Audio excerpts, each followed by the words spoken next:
मिलता नहीं तेरा निशान, हो के जुदा कब मैं जिया, तू है कहाँ मैं यहाँ, तेरी यादों में खोया रहता हूँ, मुझको डसती है तन्हाइयाँ, फिरता रहूं दर बदर, मिलता नहीं तेरा निशान, हो के जुदा कब मैं जिया, तू है कहाँ मैं यहाँ।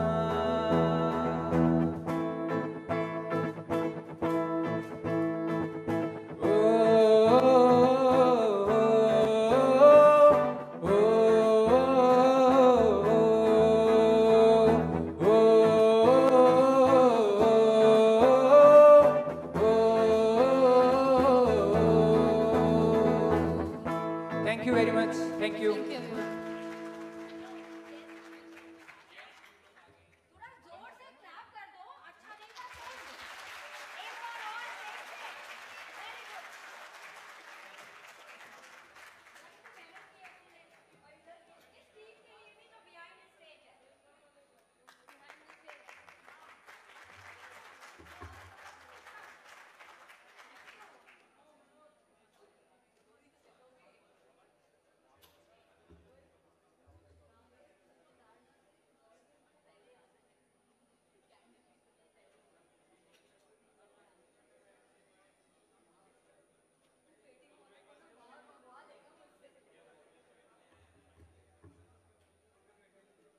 मुझे बाहर जाके कौन बताएगा?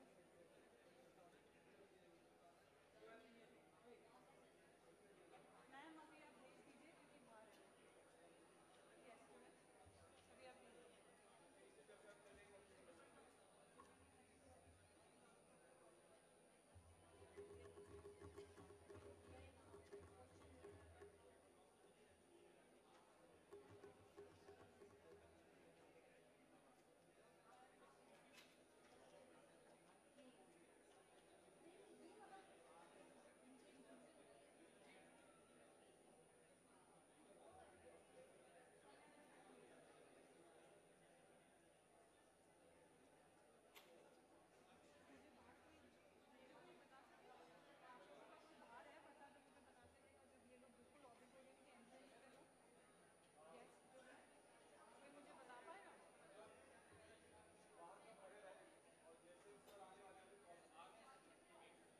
कौन से गिफ्ट हैं?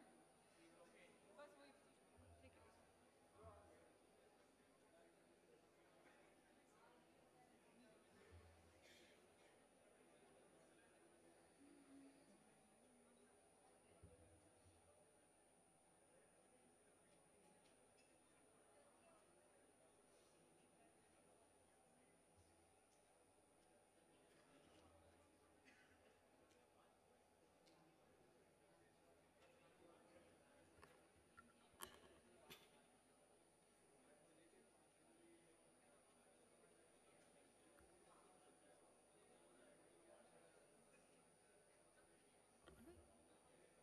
आगे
everyone, please remain calm and silent in your places. The event is about to start in 5 minutes. We have our guest who will be entering in another 2 minutes now.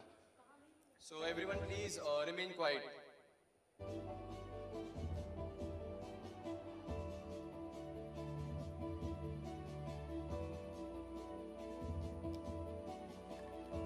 Let's all rise to welcome with a huge round of applause.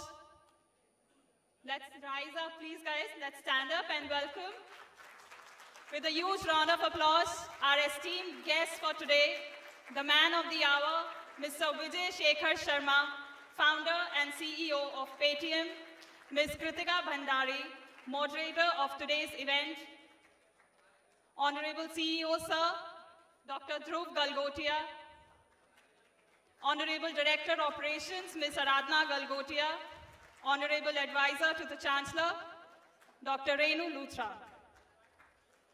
Let's continue with a round of applause, guys.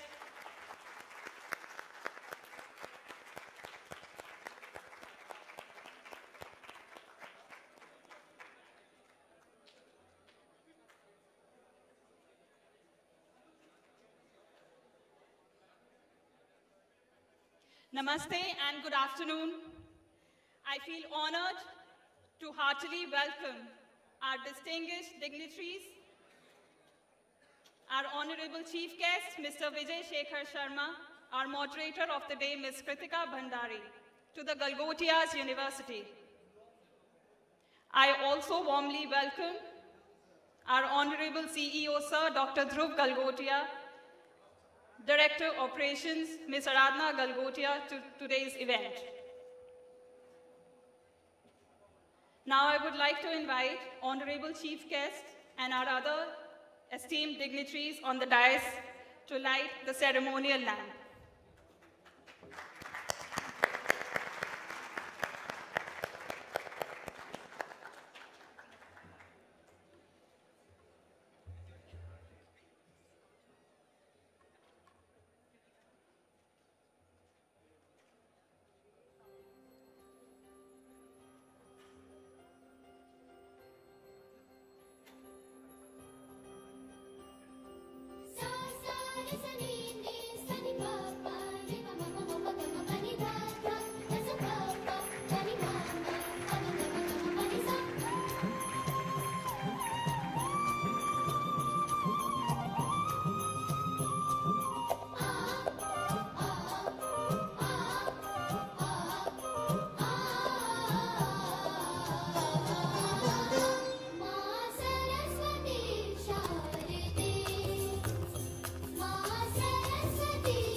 I now humbly invite our CEO, Sir, Dr. Dhruv Galgotia, to felicitate our chief guest, Mr. Vijay Shekhar Sharma.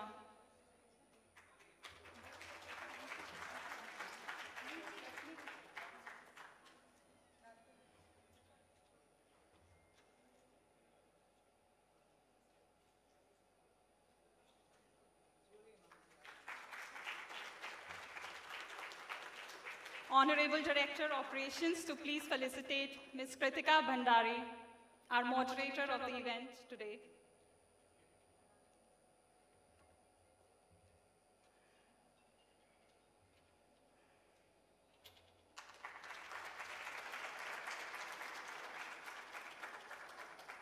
Honorable Vice Chancellor, Sir, Dr. K. Mallikarjun, to please felicitate our judge of the today, Mr. Arnav Mittal, Advocate, Supreme Court.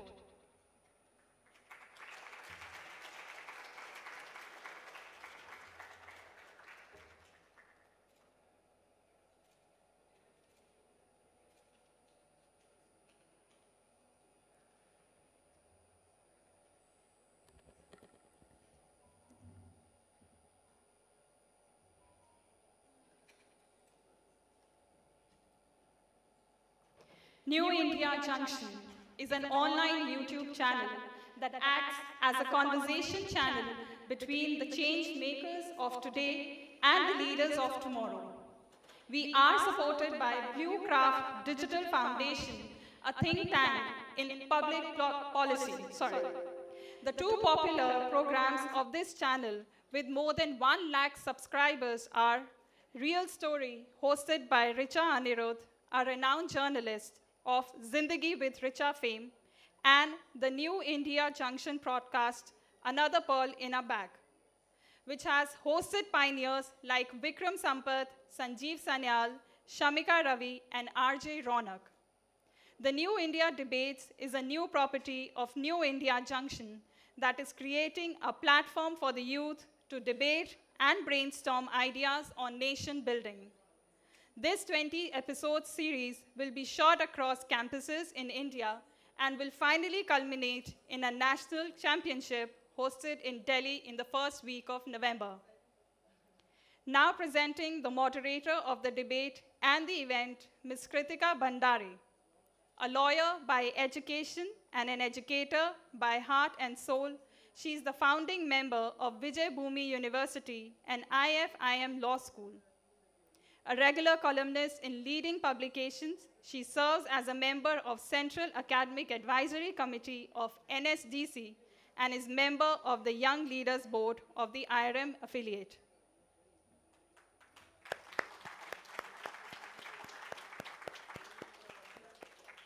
Now let's have a brief video presentation on Digital India.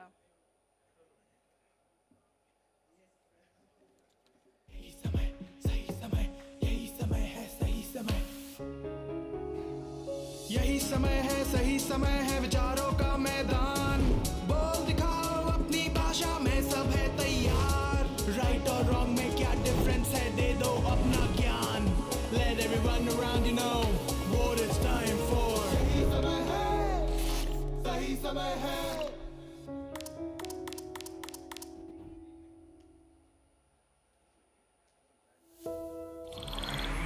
अंग्रेजों की परंपरा की बदौलत सरकार और जनता के बीच में एक भरोसे की बहुत बड़ी खाई थी और इसलिए समय की मांग थी कि सामान्य मानवी की जिंदगी में से सरकार कम होती चली जाए, सरकार हटती जाए।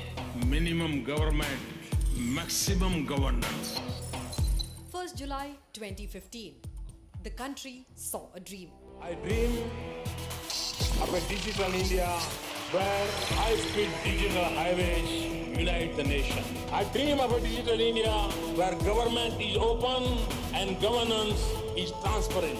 I dream of a digital India where the world looks to India for the next big idea.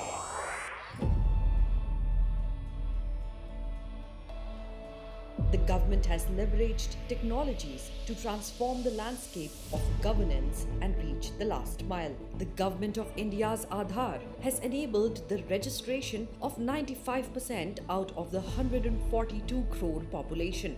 Through Aadhaar, direct benefits are transferred, which has nullified corruption and malpractices to a huge extent. In the last 9 years, the government was able to transfer amount of 31 lakh crore rupees with savings of 2 lakh crore rupees. With these savings, we can send 325 moon missions or send a Mars mission daily for a year. Now coming to mobile penetration, India has 84 connections for every 100 people today, which were just 3 connections every 100 people in 1999. The new telecom policy of 1999 brought by the then Vajpayee government made the difference. India is the second largest user base in the world with 1.2 billion in 2023 and with 84% mobile penetration, it is way above the global mobile penetration level of 67%. This is obviously not all. The cost of data has fallen from 300 rupees per GB in 2014 to rupees 10 per GB in 2023. This is 20 times the data you can buy for the same price in the USA. This, coupled with the mobile penetration, has turned content creation into a full-time profession for many.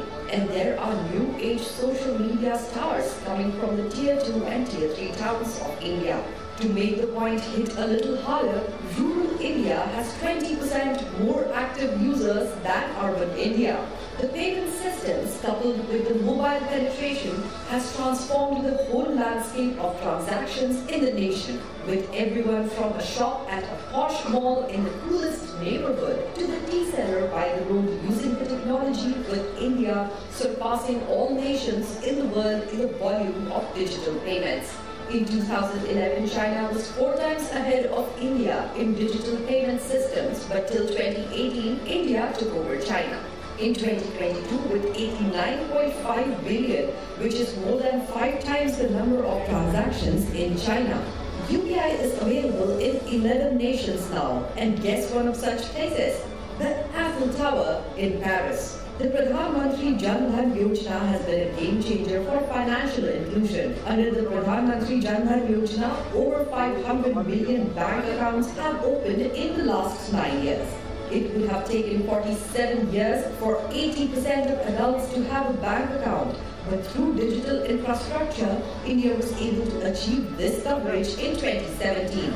But there is something more. Transportation has been revolutionized as well. People earlier had to wait in lines at the toll plazas, whereas the FASTag has reduced the time needed from 12 minutes to an astounding 47 seconds. But what of it? It has helped India reduce carbon emissions to the tune of 10 lakh tons and estimated savings of 35 crore liters of worth 2,800 crore rupees. Apart from delivery of welfare and transportation, Digital India has enabled innovation and entrepreneurship, with thousands of startups creating value and impact across various sectors and regions. And 110 plus unicorns, India is the 3rd largest ecosystem of the world. This is not the end though. It is still a revolution in the making as India walks through the Amrit Kal and climbs newer heights.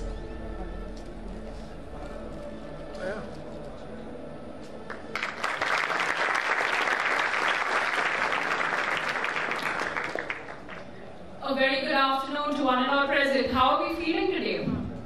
Good? Yeah. Can I have a little more energy from the audience? How are we feeling today? Good. Super. What better day than today to actually talk about the wings of the Digital India movement that we are celebrating here today? I'm sure all of you must know that today we are celebrating the 9th anniversary of the Pradhan Mantri Jan Dhan Yojana. And as per recent figures, I mean, it's simply astounding. But we have 50 crore people who have joined the formal banking sector with a surplus of 2 lakh crores that have now been deposited in the bank. Is this not real impact that we're talking about today? So with this, now let's move to the debate. Can I please invite the lovely student debaters joining us from the university? Can we have a round of applause for our debaters, please?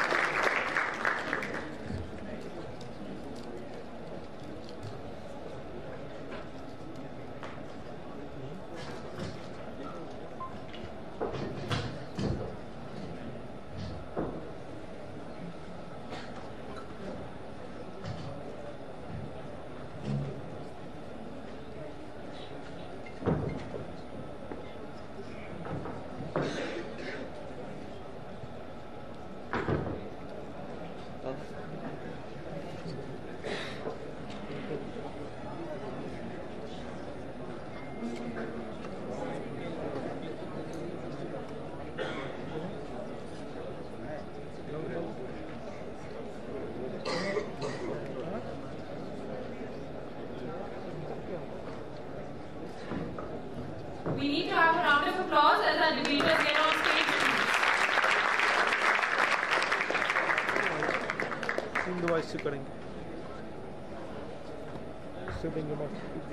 Requesting the debaters to take their seats, please.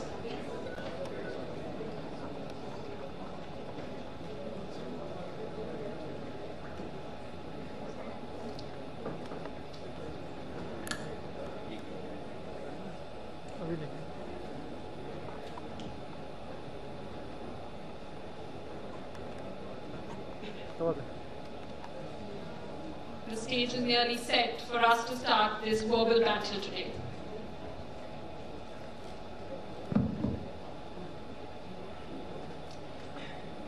Welfare programs serve as a cornerstone in building inclusive societies that prioritize the well-being of all citizens. At the same time, while the concept of providing freebies may initially seem compassionate, the long-term consequences of unrestricted handouts can be detrimental to the fabric of societies. Majority of political leaders commonly vouch for the use of freebies to support the poor and the needy, to reduce and bridge gaps in their access to health, education, and better infrastructure facilities. It is claimed that people's lives are happier and prosperous due to freebies. However, have we given enough thought to identify the real issues that may crop up because of freebies? Welfare is productive, but freebies are a sinkhole, like a parasite, sucking the developmental budget, turning a surplus budget into a deficit one, and turning a healthy economy into a sick one. Something that has the potential of turning the India of today into an India that had to mortgage its gold. We're living in a democracy where governments are duty-bound to empower people through timely information and deliver with solutions that meet their expectations. Is this the right time that now our election manifestos also present ways and means to fund those freebies? With this, I would like to share the debate topic of today: welfare integrates and freebies destroy societies. The first segment of the debate will have the opening remarks by both teams and all four speakers. Firstly, I would like to invite our speakers going for the motion to put forth their opening arguments. Over to you, Ayush. Sure. Namaste. Namaste, a very good afternoon to respected judges, worthy opponents and members of the House. Let us take a moment to try and appreciate that what a privilege it is for us to stand here at the crossroads where history and modernity converge. It has been over 76 years since India got its hard-earned freedom. And today, in a free nation, we gather here to discuss a topic that has echoed through ages, which is welfare integrates and freebies destroy societies. As we embark on this journey, we shall try and understand why I firmly advocate for this motion. Now cast your minds back to 1947, a time of yearning and suffering for our nation. India's per capita income stood at a meager 230 Indian rupees. Poverty and challenges were the reality of the day. Fast forward to today, and we witness India's transformational journey into becoming a global economic powerhouse. So here's a question to ponder upon. Was this metamorphosis fueled by the embrace of welfare, or was it merely the allure of free offerings that played a more significant role? At the heart of our discussion lies the term freebies, and it demands clarification. It has no clear boundaries, but we shall try and understand by looking at some use cases. So members of the House, would you call it a freebie if we distribute free electricity to everybody? Or, in terms of our Honorable Prime Minister, a revdi? As a nation that stands confidently on its feet today, we do not need revdis of any kind. As a nation which has expounded the concept of dharma, which means duty, we do not need revdis of any kind. Certainly, the country requires quality healthcare and education, but to provide everything free is a disastrous decision to say the least. Urea, for instance, it is highly subsidized, so much so that of 1/3 of the world's price. It sounds good in theory, but this means that the farmers use more of it and less of other potash and phosphate-based fertilizers. The RBI's report of 2022 is clear and it exposes the financial pressures that stems from these subsidy norms. I'm telling examples of Telangana, where the government allocated a staggering 25.63% of its expenditure merely on freebies. So you must have heard the famous fiscal wisdom, spend only what you can earn. Members of the House, the Representation of People Act 1951 ensures free and fair elections, safeguards our democratic fabric, but these electoral freebies distort this fairness. They manipulate people, they manipulate voters, and they manipulate decisions. In this arena, the power-driven agendas of political parties takes a precedence over nation's economic well-being. Thank you and namaste. Thank you very much, Ayush. Can we have another round of applause? Now we move to our second speaker for the motion. Can we please have Tanushree?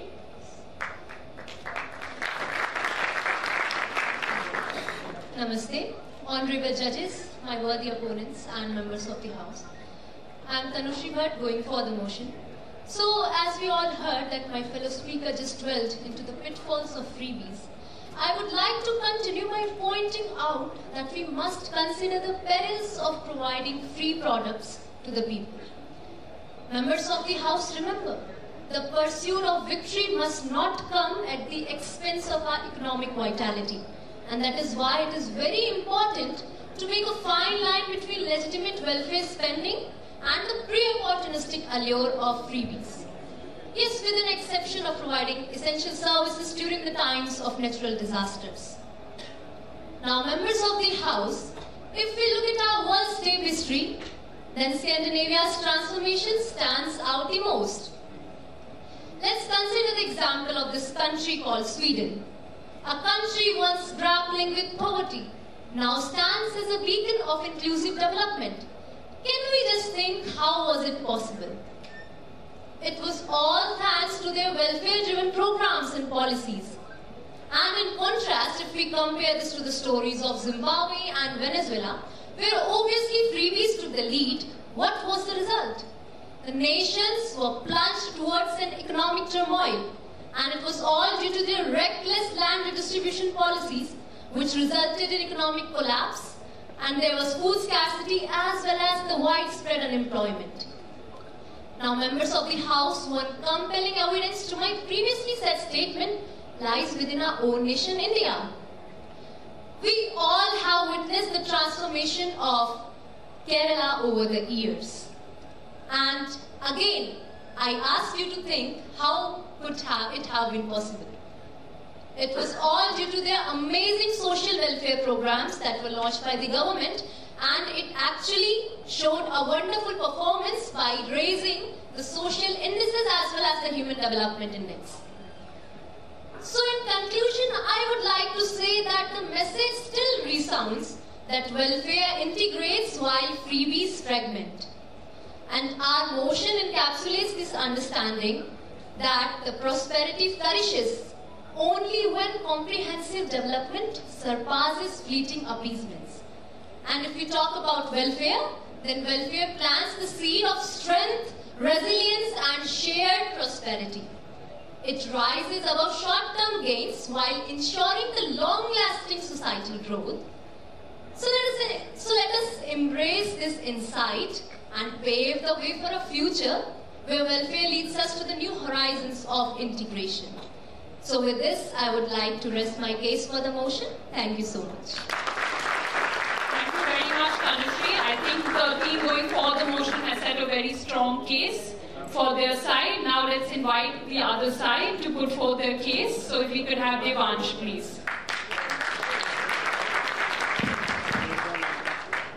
All of us do not have equal talent, but all of us should have an equal opportunity to develop our talent. Well, this was rightly said by John F. Kennedy. A very pleasant afternoon, respected judges, my worthy opponents and members of the House. Today I, Devansh Kaushik from School of Law, stand here to address the issues regarding the usage of freebies in our nation. So the first question that comes in my head is, exactly what is a freebie? Well, the very essence of a freebie is a delightful offering that is generously granted without any cost. So picture this, in a statement from Reserve Bank of India that reverberated across the land in the June of 2022, breathed life into the very term freebie by stating it as a gesture of public benevolence, discount gratuities. And that is not it. They went on to differentiate between these free treasures and the wealthy crown jewels of public or merit goods, like infrastructure, healthcare and education, which of course reaps grander and lasting rewards for the realm. Yet, the only conclusion that we were able to reach was that we need to tread cautiously for the line between these virtuous goods and beguiling allure of non-minute splendors remains a riddle of Herculean proportions. So while my esteemed colleagues have expounded on the negative concerns regarding the use of freebies, it is my intention to offer a more nuanced perspective that focuses on the positive impact freebies can have, especially for the underprivileged ones. Members of the House, it goes without saying that for any nation to develop a profound harmony between the government and the citizens, the government has to be elected democratically by the will of the people. And that is where what my fellow opponents said, freebies, comes into play. It is actually shown that government freebies can increase public trust and satisfaction with the government. Why?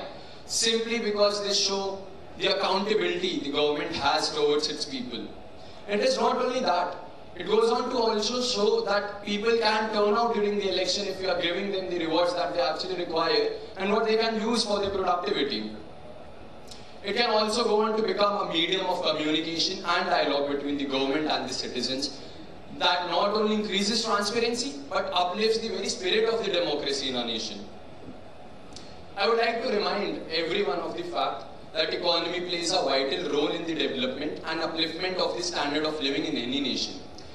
And according to the World Bank reports, sometimes government freebies can actually boost the economy in any nation. How? By simply increasing the workforce productivity, especially in the underdeveloped zone for the underprivileged people. I would also like to emphasize on the fact that government freebies have the potential to not only increase the economy but also ensure that the people are getting what they truly deserve. Often what we refer as government freebies like bicycles, laptops and sewing machines are actually the ones that infuses the working class with the tools of empowerment. A bicycle converts into a ride towards self-resilience for millions of girls in West Bengal and Bihar, which not only shows increase in enrollment rates, but it also serves as a testament to the metamorphosis that freebies can ignite. So the question remains at large. Are freebies just mere objects? Well, I don't think so. What they are, what they truly are catalysts of upward and upward mobility only. With this, I rest my motion. Thank you and namaste. Thank you very much, Ayush. Now, the first speaker of the debate, Ms. Anusha, over to you. Members of the House, respected jury, and my worthy opponents, Namaste. I would like to highlight a study by World Bank, which has estimated that free food subsidies under the public distribution system has reduced the poverty ratio in India by 7% in 2011-12, which is a clear indication of how it has benefited our economy. Truly, agriculture is an indelible part of our country. 58% of the total Indian population earns its livelihood from it, deeming to be a state subject. The other arena is industries. Finance Ministry had no qualms about writing off the massive bad debts. The Public Account Committee of Parliament has estimated that public sector banks termed as non-performing assets sums up to 6.8 lakh crore. And out of this, 70% are of corporates, while farmers makes just 1%. In the backdrop of this financial story is a world where financial industries find leniency and farmers faces the ultimate challenges. In the grand tapestry of democracy, there's a world. These are not the mere handouts, but the instruments of empowerment and bridges to a more inclusive society. In a country like India, where unequal talent abound, it is our collective responsibility to ensure that each and every citizen should have an equal opportunity to develop their talents by bridging the gap between privilege and need. Right? I think that's perfectly all right when people work for the betterment. And through this, we uphold the very essence of democracy. Government freebies, when implemented with prudence, serves as the tangible symbol of the government's commitment towards its people. So, when these are implemented in a proper manner, they work for the welfare of the citizens. These are not the fruits of benevolence, but the seeds of progress. So as we continue to debate the merits and pitfalls of freebies, let us strive for a society where equal talent should meet our citizens, where the harmonious symphony of governance and citizenry is composed by the will of the people, and where the notion of freebies is not one of extravagancy, but one of empowerment, equity, and progress. With this, I'd like to rest my case. Thank you. Namaste.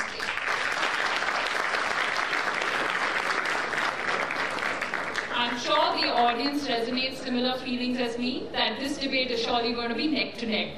With this, we move to the second segment of the debate, which is going to be the rebuttals round. Well, after all, what is a debate without our speakers taking each other's arguments head on, inviting both teams to present their rebuttals to set their winning cases. For the team first going for the motion.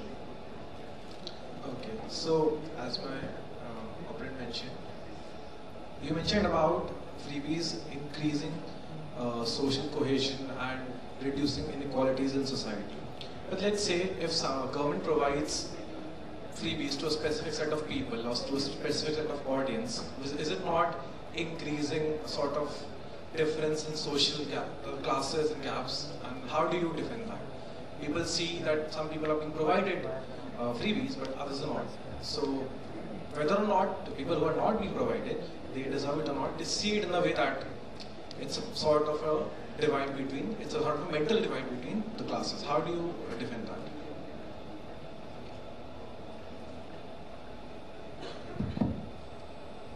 So let's put it like this. When we talk about the inequality that might arise because of the use of freebies, it's pretty much the same in the cases of welfare, because if a welfare scheme is not implemented in the correct manner, people would eventually start to notice the differences that are going out in the society.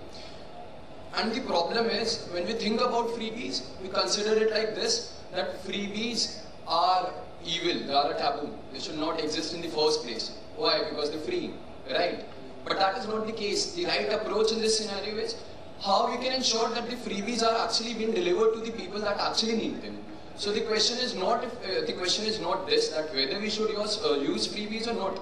The question is how we can ensure of finding or coming up with a way that the freebies and the deliverables are actually being going out to the people that need them.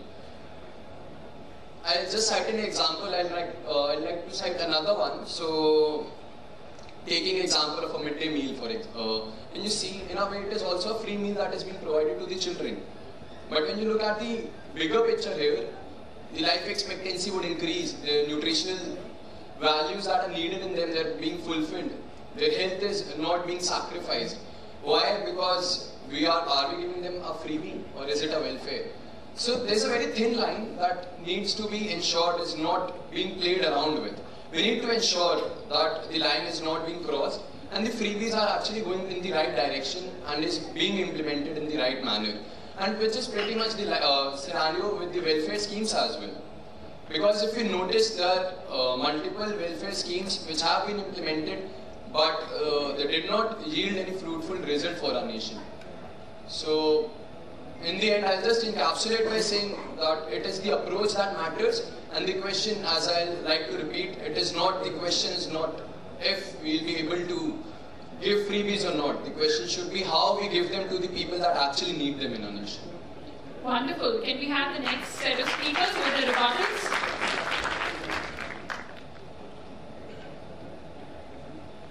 Okay, so ma'am, you just mentioned that if government provide freebies with prudence, then it can be used for the betterment of the people.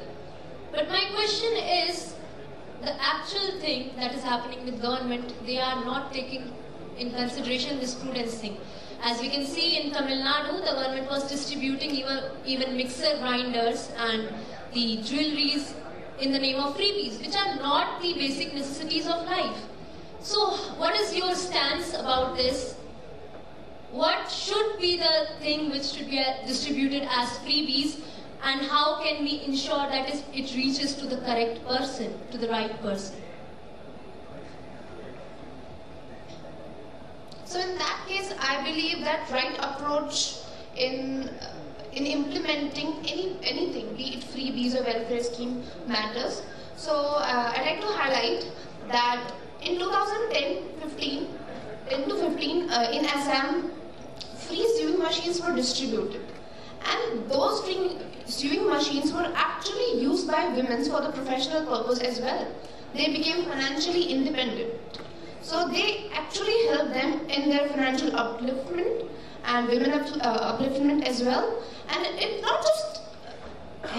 not just all round, you cannot just completely disregard it, because at point welfare schemes have also failed, just like Manrega in 15 states. It has not delivered what it has promised earlier. And I think no compensation has been provided to the people who have been suffered through it. So by and large, what matters is a positive approach in implementation of the policies. And in that case, freebies, if well planned and if well implemented with the proper surveillance, would definitely be a proper upliftment for a society. Thank you.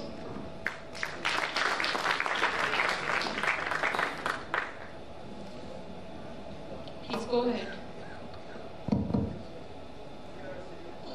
So, at one point in your speech, sir, you went on to mention that how, because of freebies, the elections are getting disrupted.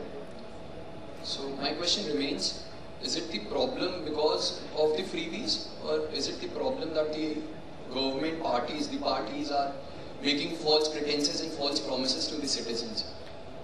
So, who is to blame here? Is it the party that is making these false promises, or is it these freebies that can actually help transform someone's life?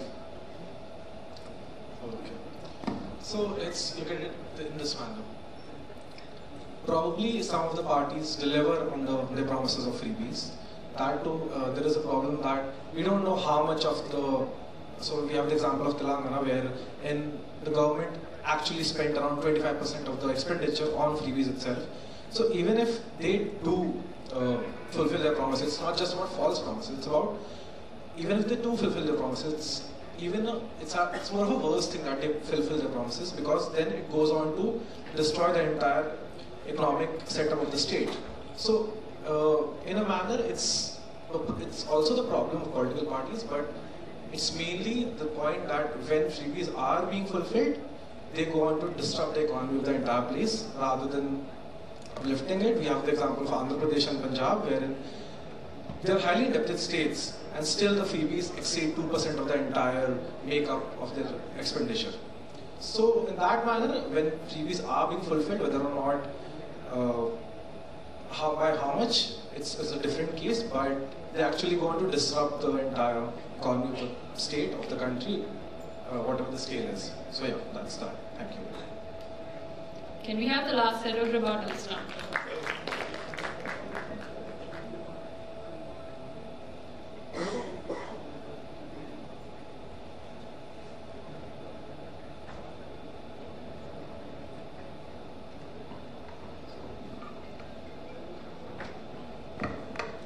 When often people say that freebies are inappropriate, right?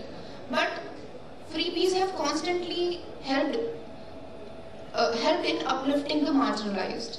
Just like in 2007, when free cycles were distributed in areas of Bihar and West Bengal, the girls actually used it, and the dropout ratio reduced by 11%.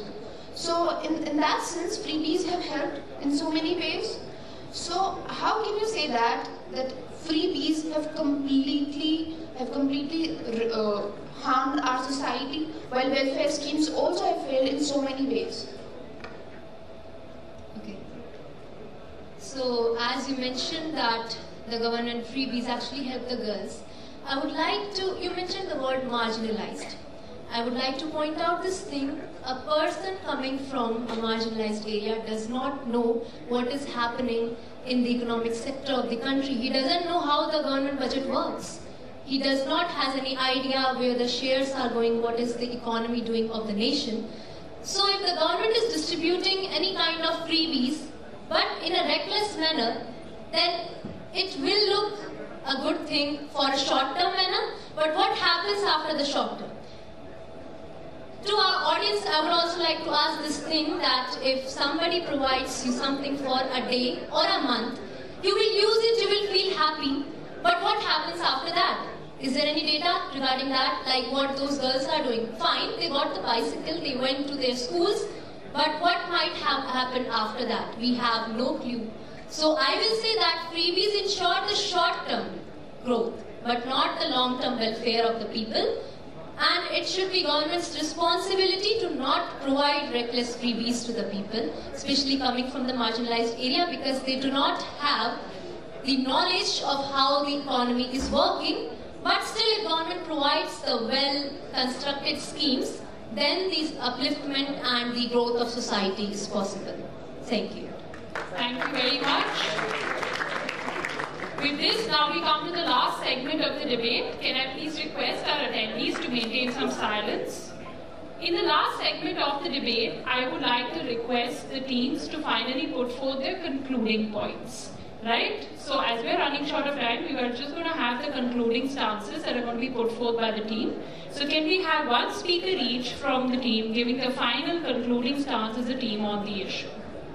Over to the team going for the motion to give their concluding stance.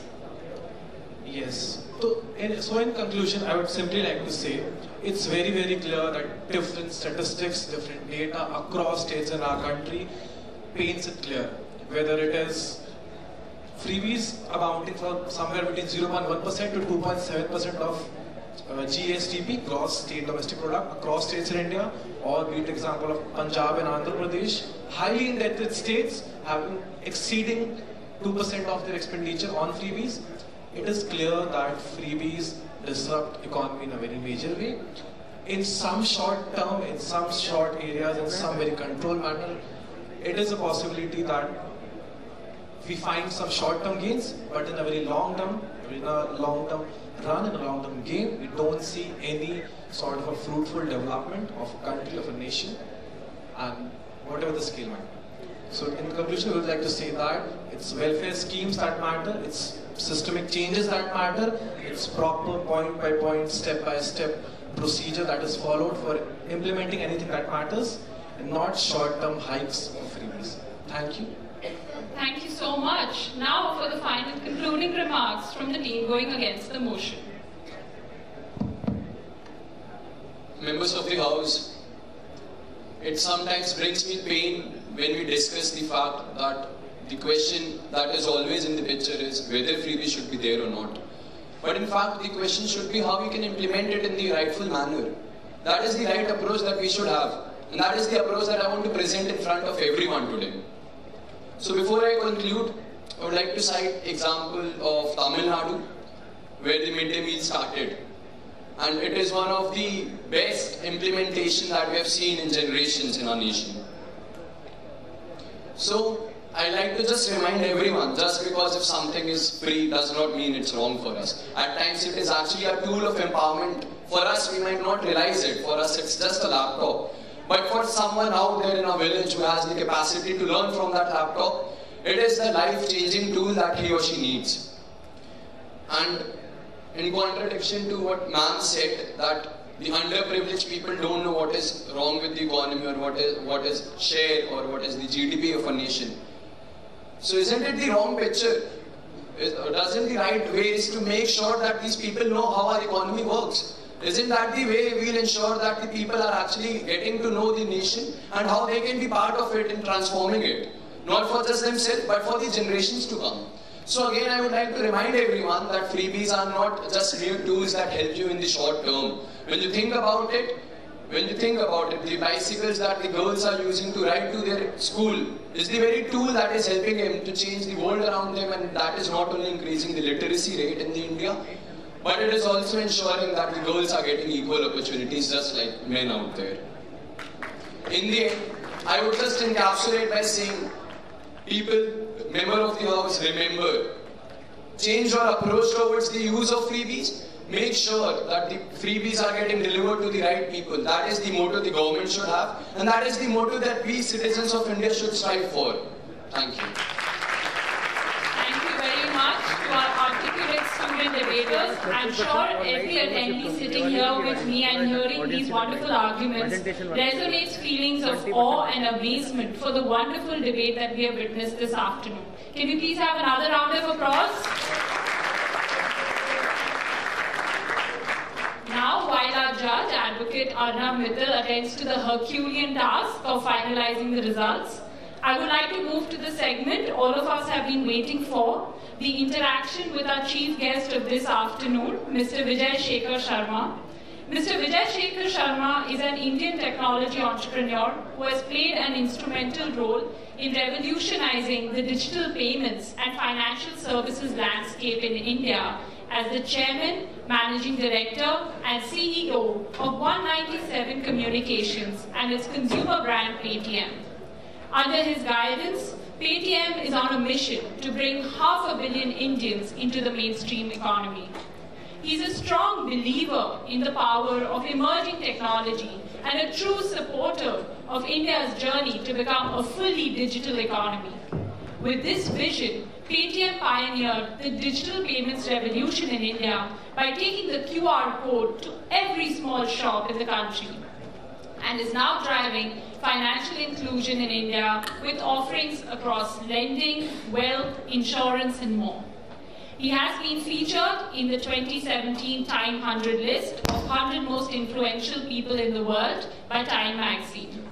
Mr. Sharma has also been bestowed with multiple industry honors, such as the Entrepreneur of the Year Award in 2018 by the All India Management Association, Entrepreneur of the Year at the Economic Times Awards for Corporate Excellence in 2016, and GQ Man of the Year in 2016.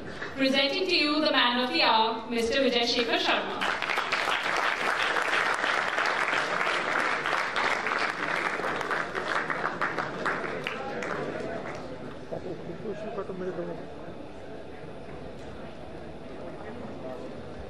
Hi. Hi guys.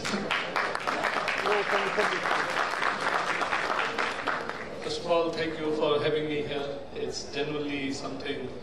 At the beginning of the debate, I sort of had an opinion by myself, and I must give it to the both teams. It was compelling. So, congratulations and acknowledgement to the both sides who presented such beautiful debate. And I'll give you a little bit of an anecdote on my life also, where this movement came.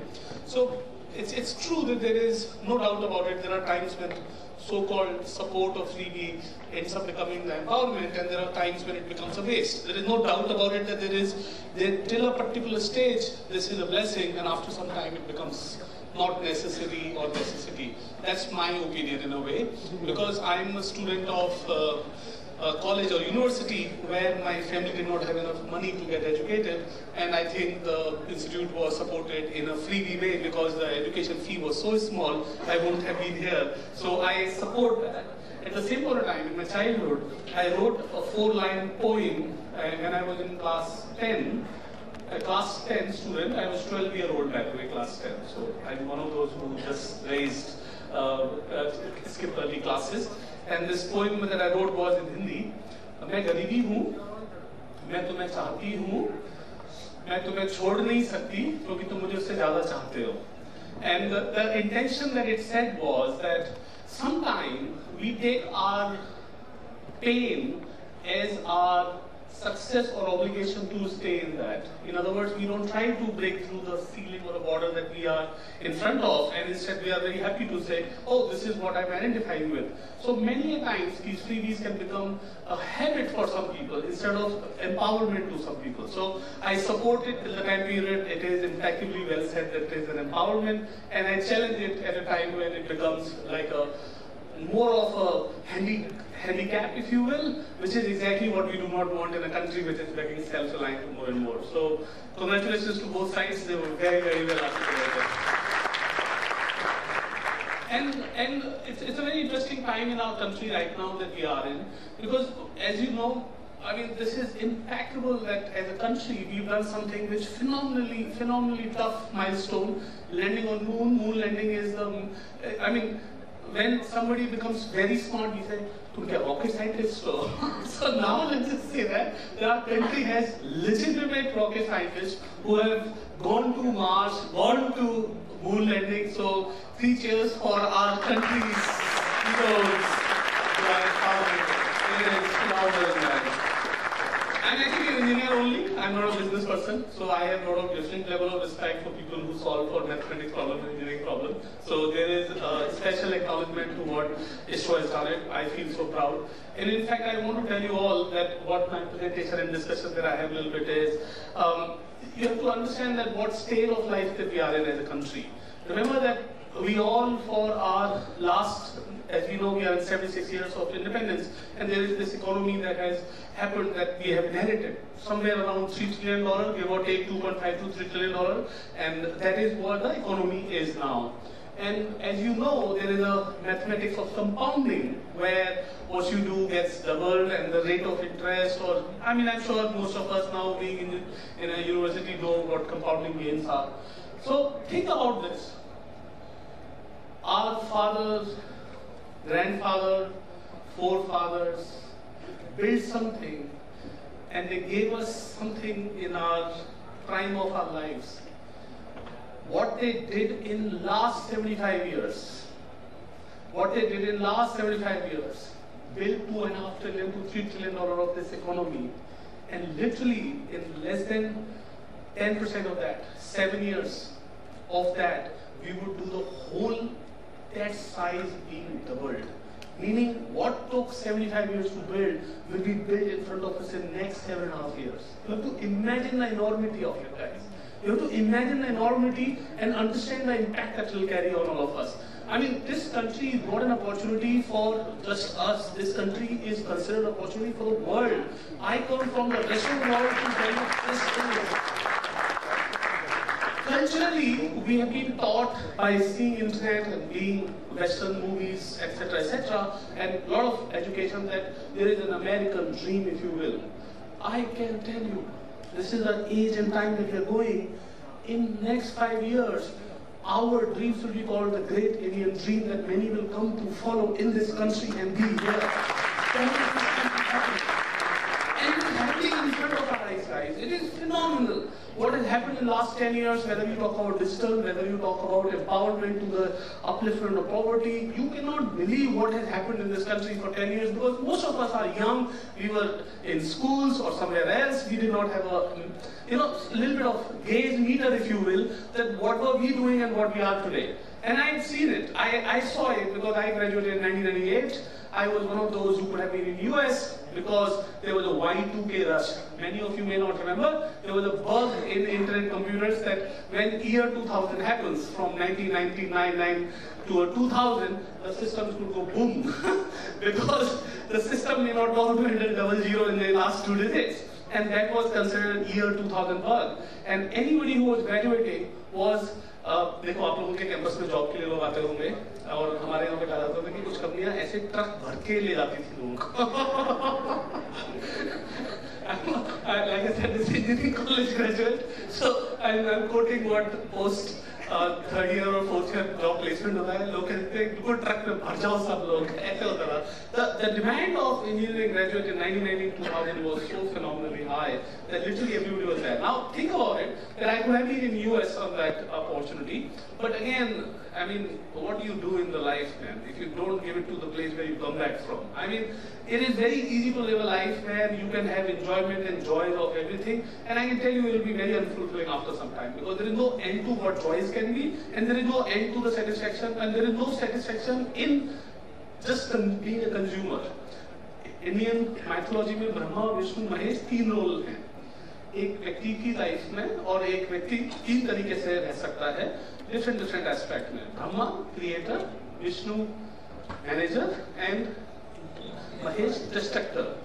अब मैं एक interesting बात बताना चाहता हूँ. Destructor भी create करते हैं. माइकल एंजेलो कहते थे कि ये जो पत्थर है मैं इसमें मूर्ति देता हूँ, जो नहीं चाहिए हटा देता हूँ और मेरी एक नई चीज बन जाती है. So destructor does not mean a destructor of good, destructor means destructor of evil, destructor of what is not needed. And that is also a bigger role, I would rather say, than just a creator and a manager. Now, in this role and responsibility of life that you're seeing, all of you at a junction of your college and graduation coming in, will have an opportunity to be one of the three. मैं आपको एक ही line बोलूँगा, अगर destructor बनो तो evil का बनो, manager बनो तो अच्छे का बनो, and creator बनो तो और अच्छा बनो. So that is the opportunity that you have. आप सबके अंदर, आप सब लोगों ने पढ़ाई होगा, आप सबके अंदर वो एनर्जी है that you can create anything that you wish, and I really mean it. I don't come from a privileged background of family where I would have had opportunity to be like this in front of you. It is purely unreal, purely surreal to believe that I would be standing like talking like this. But I want to tell you one thing that I always believe, and I mean it, that your energy within you will decide what you will do or not. And I always believe that aham brahmasmi, main hi hu, brahma mein hi create karunga. And when you have that philosophy, you will know that what you have created is incredible. It takes a lot to move the country. It takes a lot to move. I was talking to your CEO here that what it takes for team to be motivated, what it takes for you to be motivated. And believe me or not, there is only one truth in the end. It is not chasing of a commercial or a material milestone that can bring you together. It is called purpose. When you set up yourself for a purpose, everything polarizes around it. So the answer is, people polarize on purpose. When you have to move the masses, you move the masses on the purpose that all the way to that day, to that dream, to the dream that we all will live. And I can tell you the people will polarize, and they will always be aligned to that dream and the purpose that they belong to. So people will polarize on the purpose. And I think this is exactly what we were discussing here today, whether in the purpose of being the new India, in the purpose of making something what is incredible for all of us, are we going to give freebies or are we going to have a welfare? And it was a very apt moment. I love the discussion. I genuinely love the discussion. And I have a few slides here. Indian economy from Fizile 5 to the top 5. Actually, it is amazing. मेरा एक ही बात मानना है कि जिंदगी में कुछ भी हो सकता है. आप life is like a sinusoidal cycle. You go through high, you go through low, and when you go through low, then there is only one thing which can go high, and when you're on the top, there is only one thing you can go on the bottom. It's funny, right? So जिंदगी में हमेशा underdog बन के रहना चाहिए. क्यों? क्योंकि हमेशा आप अनुभव जाने का है. कभी अगर हीरो बन गए तो एक ही काम होगा कि नीचे ही दबोगे.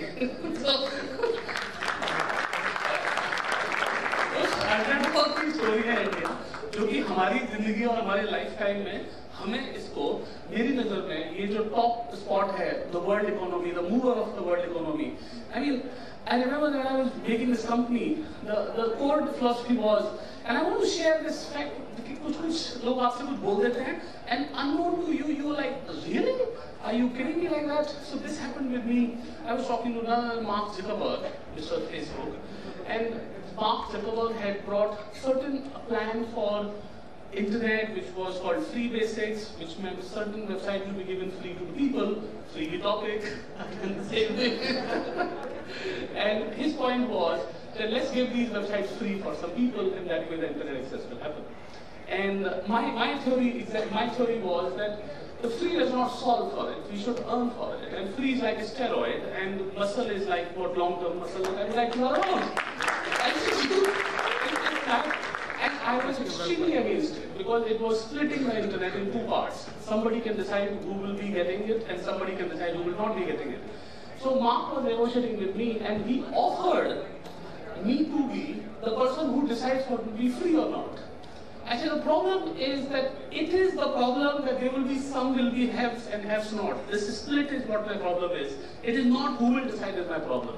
The fact that we could split the internet will be my problem. And then he said this, that Vijay, I hope you understand. Your country is deprived of internet. And this is about free basic, if you remember, 14, 15? 15, I think, in the time, 14, 15. You have to understand that your country lacks the internet. Who else will solve for internet problem? And I remember talking to him, I said, Mark, remember and mark my words, in internet and digital age, we're in a third world.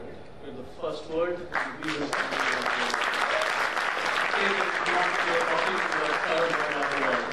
yes, our history may be that we are third world in what you could benchmark us on, but in the things that we are creating in this decade, we are the first one and we are the owner of what we will build in the world.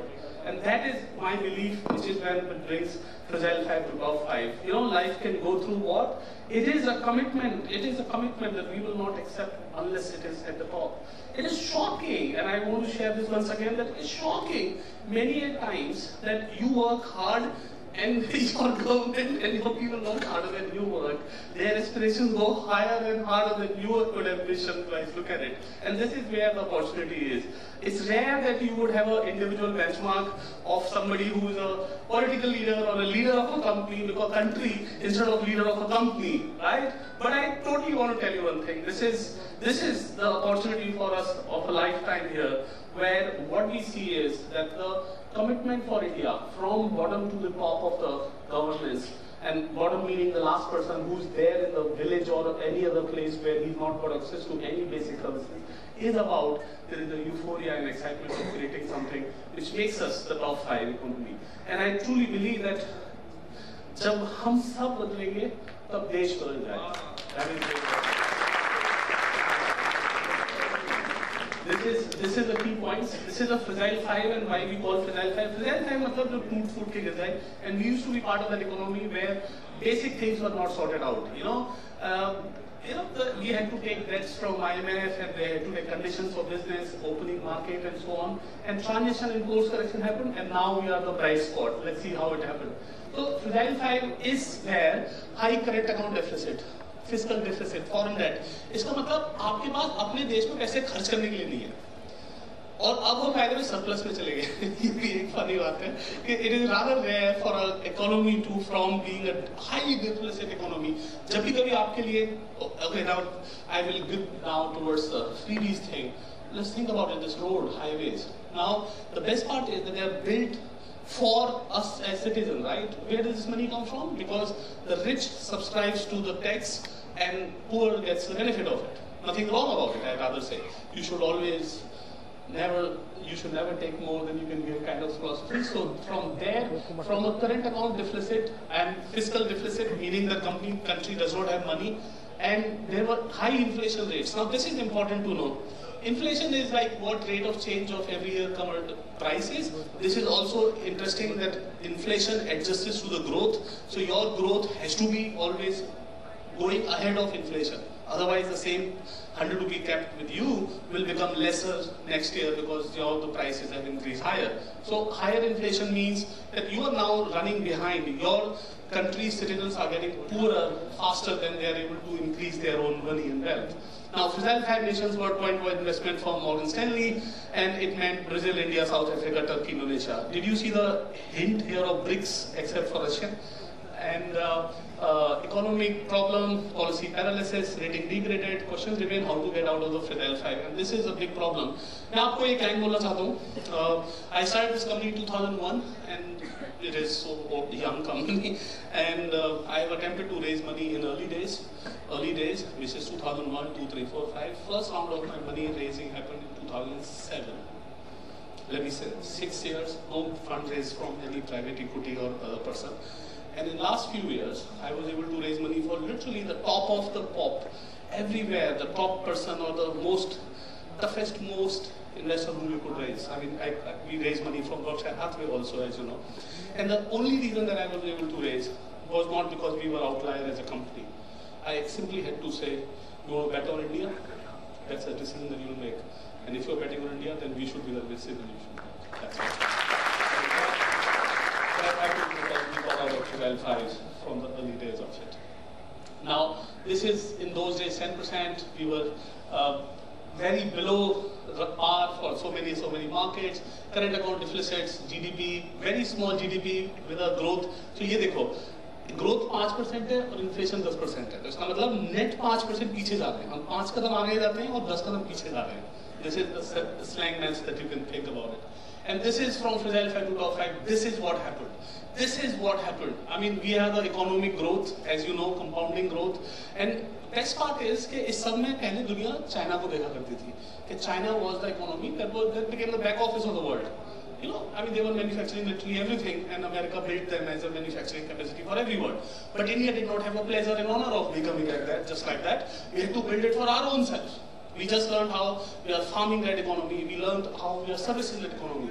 Did you know that we all know that Middle East is a rich economy because they produce oil and they sell to the world? And largest Middle Eastern country that would produce lots of oil would be Riyadh, the Saudis, right? You know the best part about it? India's IT export are now bigger than whole of Middle East's oil exports.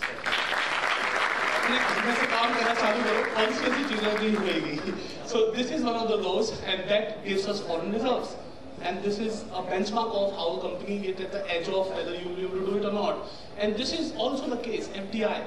FDI is an indication of whether the country is liked by the rest of the world or not. And ये बिल्कुल पानी की तरह से है कि पानी किधर साइड में आएगा जहाँ पे आपके पास भराव का जगह होगा जहाँ पे सही जगह रखा होगा. So money attracting countries means that a lot of things are correct on those places. The governance, the law and order, the implementation of regulation, the opportunity, business opportunity, and many things, tens of things. ये बिल्कुल ऐसे है कि जब आप car तेज चला रहे होते हो तो आपको पता है कि सब कुछ सही है. कार में सीट बेल्ट भी लगी हुई है, इंजन भी सही चल रहा है, फ्यूल भी सही है और रोड भी सही है, सब कुछ सही है. तो FDI is the ultimate benchmark of this identifier. That is why it matters. And this is highest ever FDI that we got. And obviously macroeconomic fundamental rate of inflation adjusted now are better than what we've been. So now this is where we are. ये देखो, top 10 economies यहाँ पे हैं. And this is very interesting कि we now have crossed. I mean, अपने जिन लोगों ने हमारे ऊपर राज किया था जो थोड़े दिन पहले बोल रहे थे कि हमारे कंट्री में पैसे क्यों ले रहे हो उनको बिल्कुल हमने पिक कर दिया है एक स्टेप नीचे और अब हम आगे जा रहे हैं. And I want to tell you, I was in Tokyo last week and I met Tokyo ambassador also in B20 and I was in Tokyo last week. And I want to tell you one thing. The Japan people just know this, that this country is going to be their growth region. The country has deflation, meaning internally demand नहीं है, तो लोग की सामान ज़्यादा नहीं बिकते, so they grow on exports only, and they grew on 5% on exports. And where can they give something to, and where can they invest their money? The money and the export is happening to India, and this is what we after this will hit the next milestone of hitting the Japan and Germany as the next milestone, and hopefully before 2047 we should be here playing in Germany.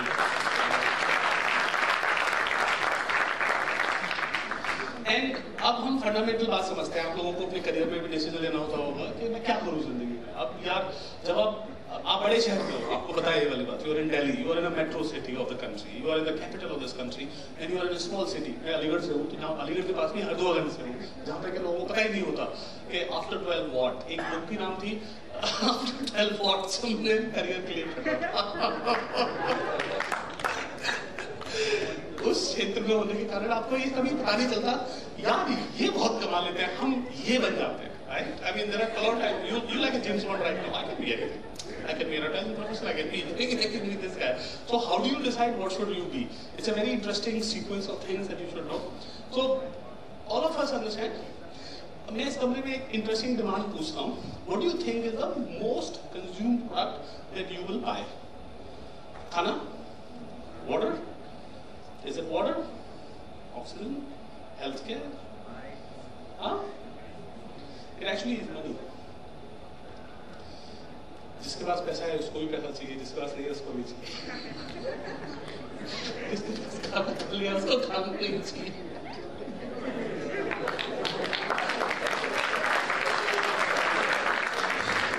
बहुत बड़े आदमी को बहुत बड़ा पैसा चाहिए, बहुत छोटे आदमी को छोटा पैसा चाहिए. ये जब मुझे एवोल्यूशन हुआ मेरी लाइफ का तो एकदम से बल्ब जल गई. ये क्या हुआ? I used to be thinking कि हम वो करेंगे, कॉमर्स करेंगे, the most loved thing will be ticket बेच देते हैं, सिनेमा टिकट, ट्रेन टिकट, सब लोग ट्रेन में जाएंगे, बस में जाएंगे, बाद में चला सब लोगों को पैसा चाहिए. एंड में आके पैसा चाहिए. So the foundation of economy is banking. That's it. आपका हम लोग स्विस को बहुत स्ट्रॉन्ग मानते हैं कंट्री क्योंकि उनकी बैंकिंग स्ट्रॉन्ग है. हमारे जो पुराने रूलर्स थे उन्होंने लंदन में बैंकिंग को कंट्रोल कर रखा, उन्होंने पैसे को कंट्रोल कर रखा. So power of money is the ultra power in the world. आप किसी दूसरे कंट्री के पास भी जाते हो, FDI का मतलब है किसी के पास पैसा है, वही तो आ रहा है आपके पास. So money becomes the most important foundation of everything. हम करेंगे क्या? उससे पहले हमारे पास है क्या? In other words, financial system reform. So banking reform, what has happened in this country, I really want to tell you all, is revolutionary everywhere in the world. It has never happened. Jan Dhan account जो खुले, उसके बाद मतलब मैं तो अपने आप को एक प्रिविलेज मानता हूँ कि अपॉर्चुनिटी मिली कि छोटी दुकान को कैसे पेमेंट दिलवाया जाए. अब मेरा तो कारण बहुत छोटा सा था. मैं स्ट्रीट फूड खाने वाला आदमी, गोलगप्पे खाने वाला आदमी, और मेरा वॉलेट रख जाता है. So I landed in LA without my wallet. So if you notice, I don't wear anything, and my wallet also and pockets are in front, which means that I am very uncomfortable carrying something in the back of my pocket or somewhere else.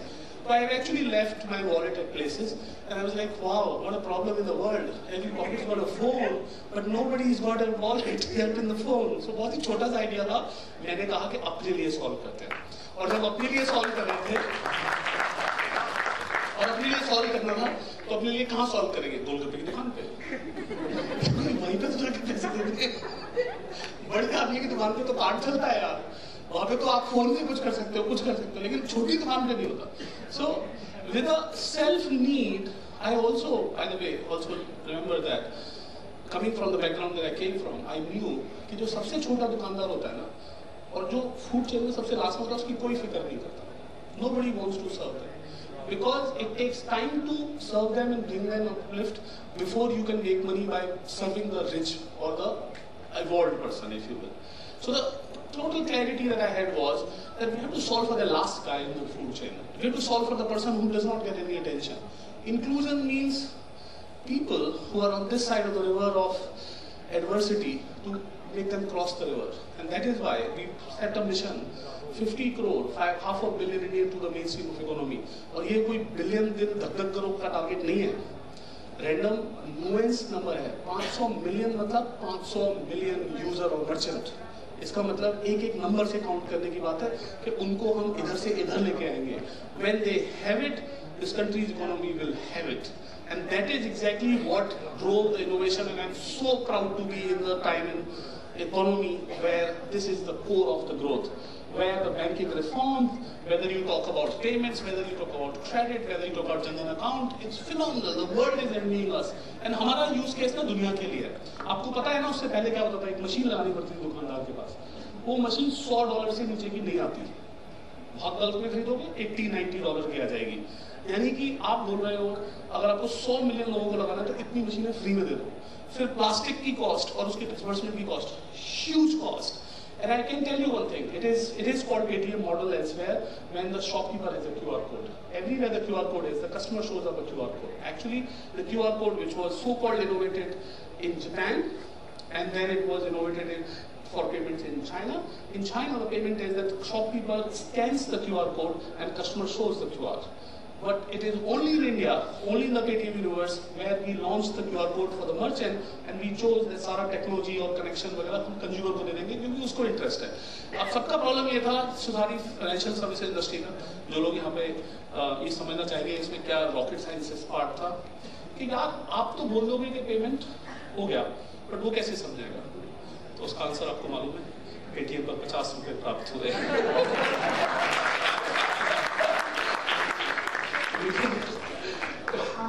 So you know this. So ये एक और बात है. अच्छा मैं आपको GDP growth का एक प्राइमर देता हूँ क्योंकि मैं भी एक like I said I'm an engineering college student and I did not know what the banking is. आपको कैसे लगता है GDP बढ़ती है? ऐसे कैसे बनता है? GDP कैसे बनती है? GDP is the ability to spend.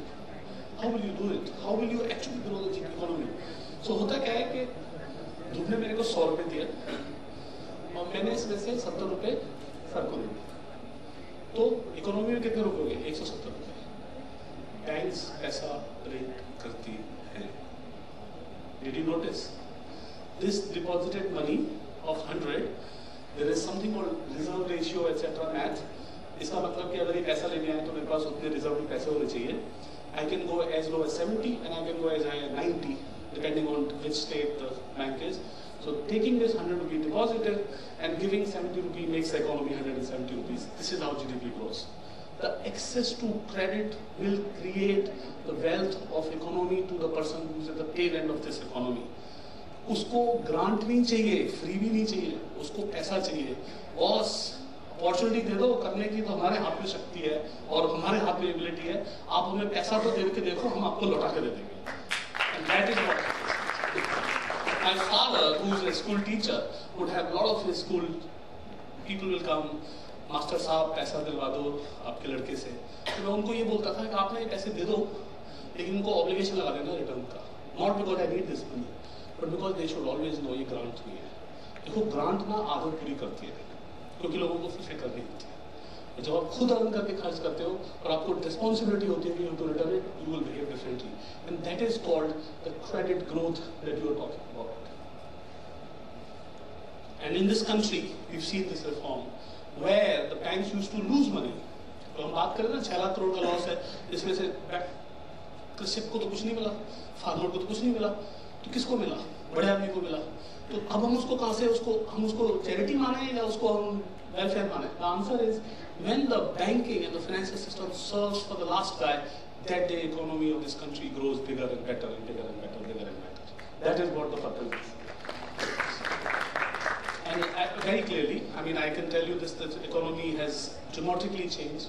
Whether you talk about resolution, recovery, आपने bankruptcy court देखा, recap, government ने equity invest करा. This is how the financial system is the core financial system of the world. You get it? Once that is strong, we are standing on a strong foundation. That is what it is. Now the bank reforms. मैं इसलिए बोलना चाहता हूँ कि bank reform आपकी class में क्यों पढ़ाया जा रहा है? आप समझ रहे हो? Bank reform is a foundation on which you are standing, because the access to money defines what economy will grow. Whether you talk about NPAs, जिसमें के कितना पैसा आपको वापस मिलेगा नहीं मिलेगा, whether you talk about market cap of PSB banks and evergreen loan, ये सब चीजें हैं जिसकी वजह से access to capital matters. And now finally ease of doing business. Now this is important. मैं एक बार I went there to request something in Prime Minister's one of those meetings that we were saying कि आप ये हटा दीजिए. तो अब आप लोग इस स्कूल में आते हो, कॉलेज में आते हो, तो आपको लगता होगा बहुत सारी जगह रास्ते में वो रोड ब्लॉक लगते हैं. तो किसी ना किसी कारण से एक टाइम पे तो सही थे वो कि यहाँ पे ऐसे मान लेते हैं कि वो इंटरनेशनल सर्किट था, तो हमें चाहिए था कि इसको ऐसे बना दें. लेकिन एक टाइम आने के बाद वो क्योंकि वहाँ पे कार रेस नहीं हो रही है, so you don't need that. Now the hurdles or the restrictions or the obligations or the rules that are created always in a context. And context expires, but rules don't. And this is called ease of doing business. I love it when our Prime Minister told that gathering that every day I make one rule disappear in this country. And that is what makes it ease of doing business that we see here. Removing archaic laws. This is huge. आपको पता होगा जो IPC है, जो police को control करती है ministry of home के अंतर्गत, that was written by Britishers assuming that you are always a criminal. And that continued as is where is. होता है ना सिलेबस पूरा करना है, 1948 में हुआ था वो सिलेबस पूरा. You know what I'm talking about. जल्दी से लिख देते हैं, as is where is लगा देते हैं. No, that needs to be upgraded to the new India that we are today. So whether it is about changing archaic law or taxing, this is very different. And this matters because this is what decides how country goes forward. And then finally, spectacle results. We have seen the exports. Exports mean that if you don't have local countries market, somebody is paying you the money. Whether you're talking about education export, as you guys are doing it, you are bringing foreign income in the country. And whether you talk about make in India, India में manufacturing कभी होगी नहीं. ये हमारा always एक मतलब आप लोग हम लोग एक ही तरह के हैं, जिन्होंने कभी सोचा ही नहीं होगा कि देखो हम सेवा शुश्रूषा तो कर लेंगे, मतलब सर्विसेज सेक्टर में आ जाएंगे, लेकिन बनाने की बारी आएगी तो हम ऑफिस में भी नहीं आएंगे, फैक्ट्री में भी नहीं आएंगे. But I am very happy to tell you, can you believe जब smartphone, I am sure you remember the smartphone came 2010, 15, 20, literally 2015, 16, before Make in India was announced, India's 100% smartphones were made outside. Now India's 2/3 smartphones are made in India. Now that is amazing, and actually वो Noida area में बन रहे हैं वो. तो मतलब हम लोग देश के स्मार्टफोन बना रहे हैं. That is possible because of the Make in India agenda here that we talking. अच्छा, अब मैं थोड़ा सा और एक थोड़ा लार्जर आर्क ध्यान देता हूँ. ये नॉलेज जो मेरे को लर्न मिली वो आपको शेयर करता हूँ. That I learned that, you know, जब हम पॉवर्टी से लोगों को एलिवेट करते हैं तो सर्विसेज सेक्टर में एफिशिएंसी चाहिए होती है. मैंने अभी कुछ पूछा आपके सीईओ साहब से कि आप कहीं और यूनिवर्सिटी क्यों नहीं खोलते? उन्होंने बोला देखिए सबको आंखों के सामने रखना पड़ता है जिससे वो सारे लोग सही चलें। बिल्कुल लॉजिकल है। सर्विसेज इंडस्ट्री और giving service to one person at a time requires attention and a detail. It's a manufacturing that can have at a scale. You can give more number of jobs in manufacturing than in the service industry. True? But India's manufacturing industry did not take off because of the attention that we missed on it. Is the reason that we have actually small job limitation in the country. So छोटी job क्यों नहीं बनी जबकि हमारे पास एक इतना अच्छा एक डिविडेंड ऑफ जनरेशन और एजिंग है, and that will be solved only when manufacturing grows. So many of you in this room who have not seen your ancestral generations doing manufacturing, I invite you to think of doing manufacturing. और आपको पता है ना वो Paytm पर 50 रुपए प्राप्त हुए, वो इंडिया में ही बनता है, नोएडा में ही बनता है. So I mean this is an important thing guys that we have to do it. So you know it, we are now all whether online, government तो बहुत ही ज़्यादा सेवी ऑनलाइन है, इतना तो मतलब प्राइवेट कंपनी नहीं खरीदती ऑनलाइन जितना कि गवर्नमेंट खरीदती है इस टाइम पे. And whether you talk about entrepreneurship, ये बहुत इंटरेस्टिंग था. 2008 में एक इवेंट है द इंडस एंटरप्रेन्योर, टाई होती है, नेस्कॉम टाई आपके नाम सुने होंगे. तो उसमें क्वेश्चन आया, मैं स्टेज पे आया था तो मेरे से क्वेश्चन पूछा, Vijay can you tell me why India does not produce Google और फेसबुक और Microsoft from India. And in 2008 की बात, 2008 you can understand what we are talking about. तब तक कोई डिजिटल और एंटरप्रेन्योरशिप नहीं होती थी. तो मैंने उस ऑडियंस से पूछा, मैंने बोला सर आपके ग्रैंड डॉटर के अभी ग्रेजुएट करके आई हो और उसके पास 3 जॉब ऑप्शंस है. एक है DE शॉ और एक है इन्फोसिस और तीसरा है 197 communication Noida. Please suggest that what will be the preference of job this person will take. तो secret DE Shaw first, Infosys second and food chain में अगर बच गया तो हमारे लिए. I said the day when India's talent understands that we are the power who makes other countries rich, instead of going and serving other person, we will serve our country. This country will produce tons of companies, tons of companies. और आज के दिन में मैं ये बताना चाहता हूँ, it takes a leader on the top to say that startup India is a revolution of India. हम ना legitimate हो. अन्यथा आपको पता नहीं है, जब मैंने कंपनी चालू करी थी मेरी पड़ोसन के कारण मेरी मम्मी बोलती है, वो पूछ रही थी रिंकू की मम्मी नौकरी में लगी लल्ला की गामा के साइड वाले खोल लो काम.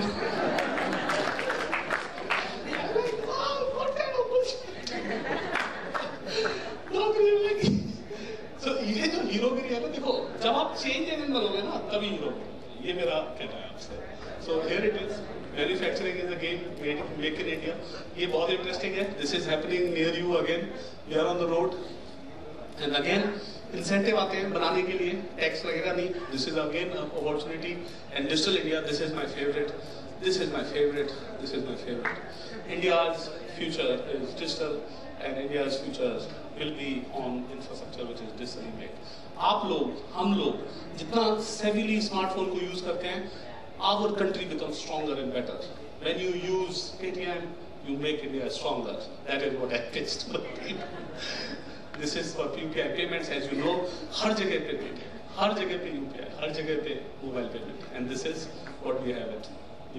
Thank you so much.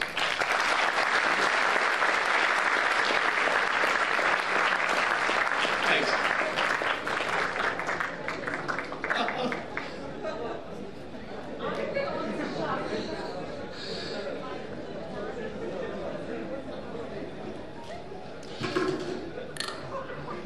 Aren't we also lucky? We have just witnessed a master class by the master himself, Mr. Vijay Shekhar Sharma. Now, obviously, sir, since we are in the university, we will have to do a brief Q&A with you. A couple of students have questions as well. So, first let me start with the silsila of questions that is going to go on. So firstly, sir, like you said, we have 200 creators sitting right here amongst us today. So from your experience, we would like to know, firstly, how should they go about the process of, achieving their entrepreneurial journey? What is the gyan that would come from your end? So rule number 1, when you are on entrepreneurial journey, this is a journey which is not being taken by anybody around you. In other words, आपके घर में कोई entrepreneur नहीं है. ये मेरा assumption है. नहीं तो आप entitled businessman की औलाद होते हैं.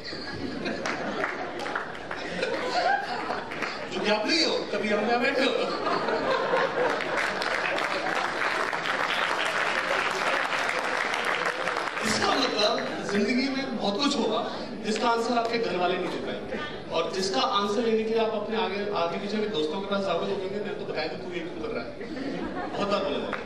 बट एग्जिट और पीछे जाके रास्ता चेंज करने की चाबी को दरवाजे में बंद करो और चाबी को फेंक दो, क्योंकि there is only one way, go forward, continue and perseverance,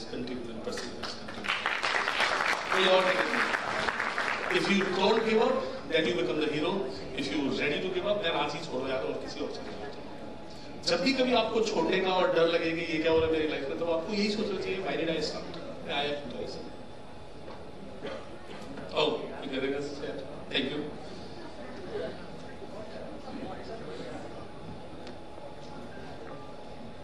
So the next question would be this. I mean, this is a big elephant in the room for all budding entrepreneurs. Funding and raising money. So in the current ecosystem, what are the chances? What would what is the advice you'd give to the budding entrepreneurs here?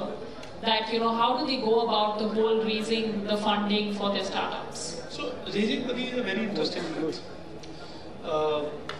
अगर आपका success raising money के gating condition पे है, meaning that you are waiting for your success to come once you have raised money, I'm sorry to say it, this is not the business that you should be. Because raising money should not define your plan. It should accelerate your plan. दोबारा समझता है? Raising money or money of equity should be accelerating the plan, but not be the plan. So I have lived this life. I've lived this life a number of times in this journey of 20 plus years, where we don't have money. We don't have money. Whether you're talking early days, Series A for Paytm happened 2007.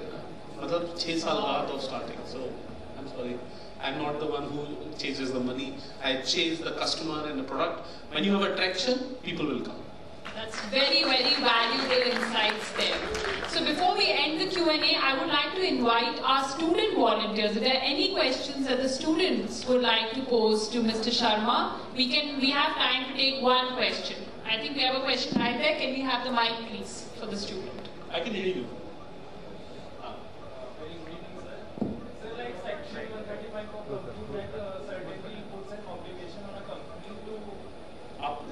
Law school, sir. मतलब भाई अच्छा पढ़ा रहे हैं teacher. Very good. Homework well done. Section 135 of Company Act. Sir, certainly puts an obligation on the company to give back to the society. I will say so. So, sir, my question is, what are kind of projects Paytm is mostly focused on? And is there any project which you are most passionate about? Yes. Yes, our activity. Yeah, very good, by the way. So, first of all, Section 135 doesn't apply on us because we are not yet profit making. Profit making is साल से कर रहे हैं, तो इसलिए पीछे हैं. But still, we do the contribution, and the contribution is on clean air. मेरा ये मानना है कि ये शहर में सब कुछ हो जाएगा, अगर हवा सही नहीं हुई तो हम कहाँ रहेंगे? तो इसलिए clean air. We'll have everything. I wish the clean air is what I wish. Wonderful. We'll take one last question. Anybody from the students who would like to volunteer for one question? Go ahead. Good evening, sir. So my question is that now in news we are hearing that Paytm is moving out of country. India has made deal with France that in upcoming years we can use Paytm there also. So how we are growing economically outside, and what are the future plans? Yeah. By the way, many of you may not know. We as Paytm run, and we have our company in Japan, which is actually the largest payment operator of Japan. 55 million customers and 2/3 of it. And the brand name is called PayPay, P-A-Y, and it is a JV with SoftBank and us.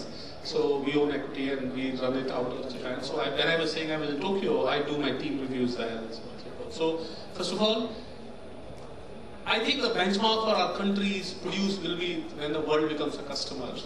And that is exactly what I personally champion, that Paytm's technology should be able to go and serve other countries as another country to go for. देखो, अब जब California में बनता है तो हम यहाँ use करते हैं, और जब न्यू दिल्ली में बनेगा तो वहाँ वो यूज करें, तभी वो काम पूरा होगा.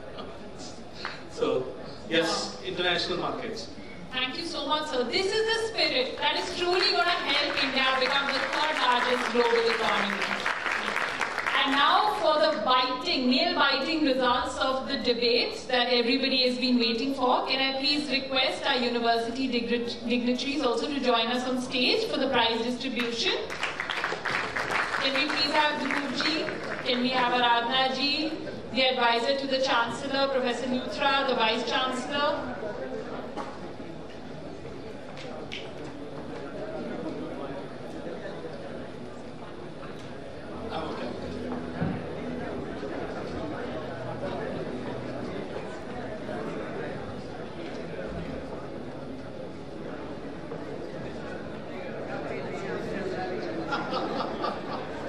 Any guesses, students?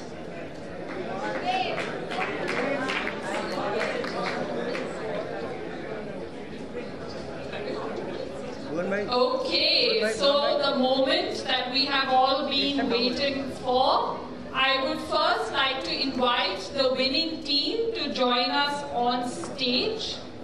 Any guesses? Okay, sounds like there is an equal representation in the student body. So the winning team is the team that went for the motion. Can we please have the two debaters on stage, Ayush and Tanushree.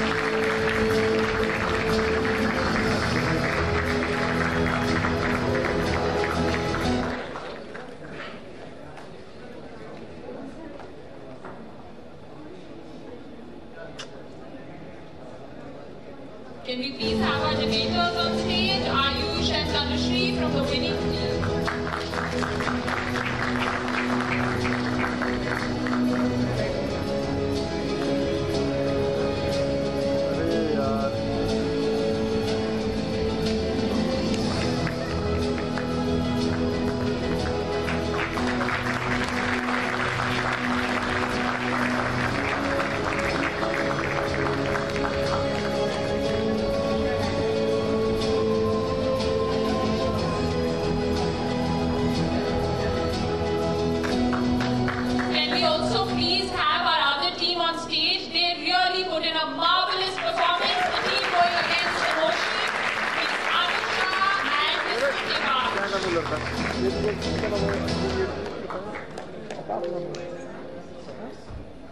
Saurabh side हो कमरा लगा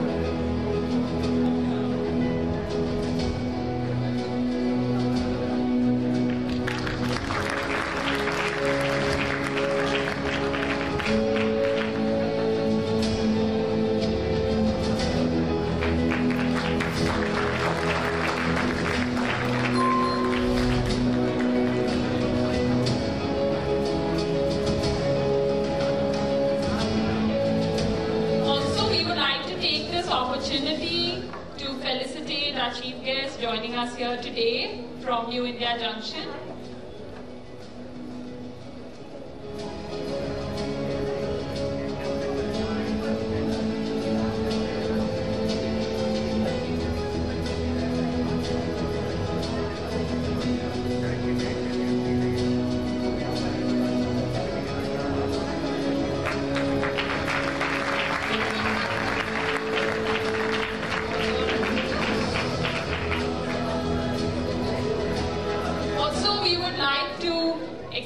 Felicitation to our university for very kindly providing us the support.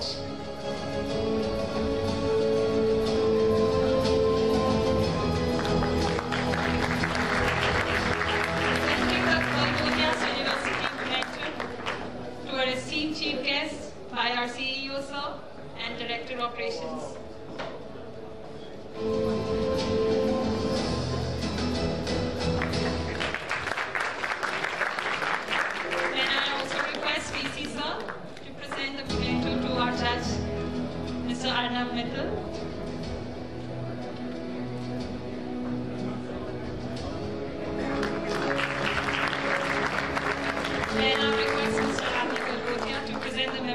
Our moderator of the day.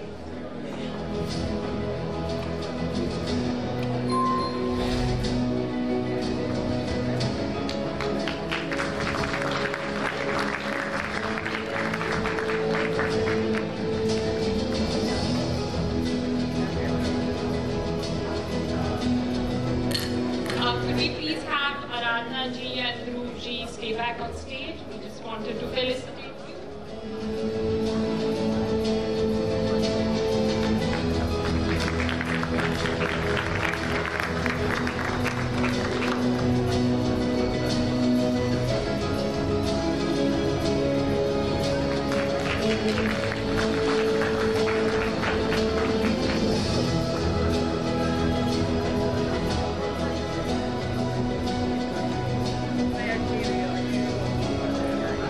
you very much, everybody. And now the show is going to be handed over to our lovely faculty MC joining us from Golgotha's University, Ms. Vadhwa.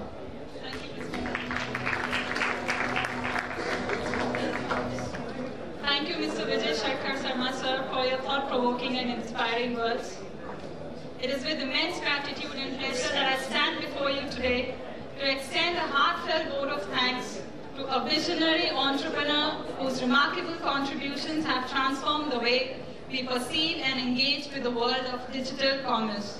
The individual I'm referring to is none other than the esteemed founder of Paytm, Mr. Vijay Shankar Sharma. A big round of applause. First and foremost, I'd like to express our sincerest appreciation for Mr. Sharma's unwavering dedication and relentless pursuit of innovation. His entrepreneurial spirit and foresight have revolutionized the financial landscape of our country, propelling India into a new era of digital transactions and e-commerce. Through his vision, Paytm has become more than just a platform. It's a symbol of convenience, reliability, and empowerment for millions.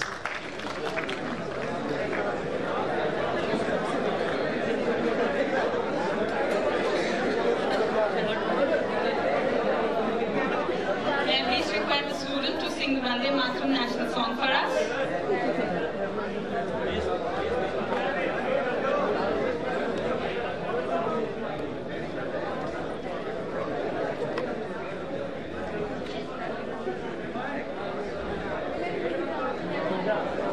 Everybody is requested to be in the position.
He